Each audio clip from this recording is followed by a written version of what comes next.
이 매매법은 드라마틱한 수익은 낼 수는 없습니다. 하지만 초보자들이 사용하기에 이보다 안정적인 타점이 나올 수가 있을까? 전 이렇게 생각을 해요. 안녕하세요, 불개미 트레이더입니다. 영상을 시청하시기 전에 구독과 좋아요 부탁드리고 메타트레이더와 해외증권사를 사용하시면 나스닥 한 계약 기준 130만원, 최저 증거금 13,000원부터 해외 선물 거래가 가능합니다. 자세한 내용은 아래 더보기란에 고객센터 혹은 해외증권사 셀프 계좌 개설 영상을 참조해 주시기 바라겠습니다. 자, 오늘 영상은 해외 선물 엔벨로프에 대해서 한번 이야기를 들어보도록 할 거예요. 저 개인적으로 이렇게 생각을 해요. 해외 선물 매매에서는 초보자들이 쓰기에는 볼린저 밴드보다 엔벨로프가 더 승률이 높다, 이렇게 생각을 합니다. 이 엔벨로프 하면 볼린저 밴드와 비슷한 차트 아니야? 도대체 뭐가 다르지? 이렇게 생각을 해주시는 분들이 많아요. 그런데 이 엔벨로프와 볼린저 밴드의 차이점 하나를 설명을 하자면, 볼린저 밴드는 조금 유동적이라고 한다면 이 엔벨로프는 정말 정직하게 있는 그대로 사용한다는 게 포인트인 것 같아요. 그래서 이 해외 선물 초보자들은 기존의 볼린저 밴드만 사용을 하고, 나는 왜 똑같이 남들하고 똑같이 볼린저 밴드를 사용을 했는데 왜 수익이 안 나지?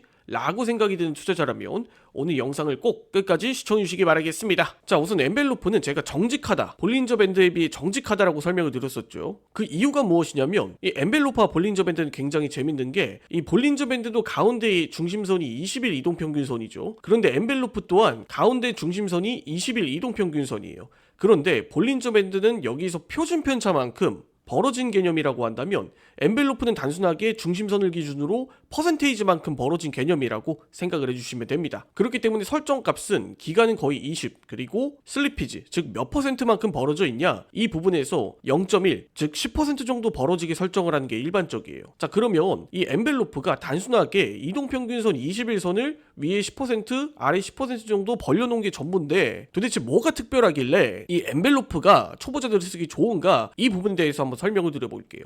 자, 우리가 일반적으로 주식 투자에서도 마찬가지고 선물 투자에서도 마찬가지로 주가가 일정 이상 벗어나게 되면 주가가 과열되었다, 혹은 이상현상이다, 오버슈팅이다, 이런 이야기들을 하곤 하죠. 즉 주가가 너무 빨리 가파르게 어떤 사건이 일어났다라고 생각을 하기 때문에 이 밴드 범위를 벗어날 때와 밴드 범위를 이탈할 때, 이런 자리들이 하나의 맥점이 되는 겁니다. 즉 이 상단선과 하단선은 일종의 울타리예요. 이 울타리를 벗어났을 때는 주가가 어떻게 반응하고 대응해야 되는지만 여러분들이 안다라고 하면 이 엔벨로프를 활용하기 정말 쉬워진다라는 겁니다. 자, 그럼 본격적으로 이 엔벨로프를 활용한 매매법에 대해서 한번 이야기를 드려보도록 할게요. 자, 우선 엔벨로프를 활용한 매매법은 크게 두 가지가 있어요. 자, 우선 첫 번째로 이 엔벨로프가 상단선을 치고 나갔을 때, 완전히 벗어났을 때는 주가가 이 울타리 안에 벗어났다 라고 생각을 하고, 어떠한 상승에 뭔가 신호가 터졌구나 라고 생각을 해보고 이 울타리를 벗어났을 때 매수 포지션을 진입을 해보는 거예요. 그 이후로 주가가 엔벨로프 상단선 안으로 다시 복귀할 때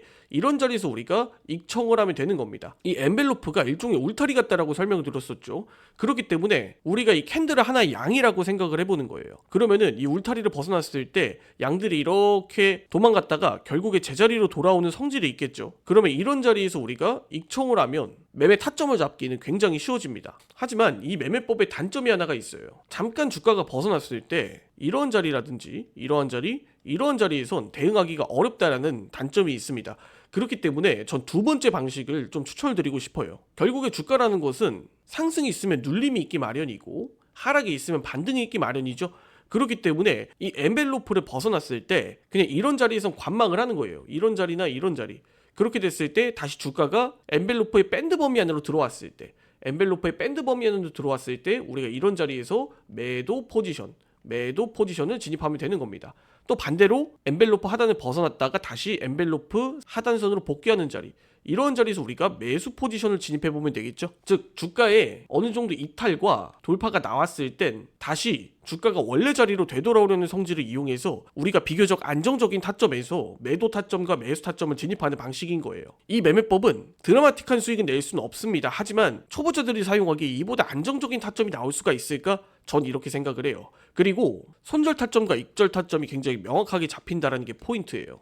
결국 핵심은 이거라고 생각을 해주시면 돼요. 우리가 엔벨로프 매매는 정말 한 번의 대박 타점보다는 확실한 자리에서 확실하게 먹고 확실한 진입 타점과 익절 타점을 제공해 준다라는 게 이 엔벨로프의 핵심이에요. 전 개인적으로 해외 선물 초보자분들에게는 볼린저 밴드보다 엔벨로프가 좀 더 확률이 높다라고 생각을 합니다. 저 또한 초보자 시절에 볼린저 밴드만 활용을 하다가 이 엔벨로프를 활용했을 때 승률이 더 높아졌던 경험이 있어요. 그렇기 때문에 오늘 이 엔벨로프에 대한 강의는 여러분들이 이해가 안 되신다면 다시 한번 시청해 보시더라도 꼭 익혀가시기 바라겠습니다. 자, 오늘 영상 여기까지 하고 마무리 짓도록 할게요. 해외 증권사 계좌 개설 혹은 메타트레이더 관련 문의사항은 아래 더보기란에 있는 셀프 계좌 개설 영상 혹은 고정 댓글에 있는 고객센터를 참조해 주시기 바라겠습니다.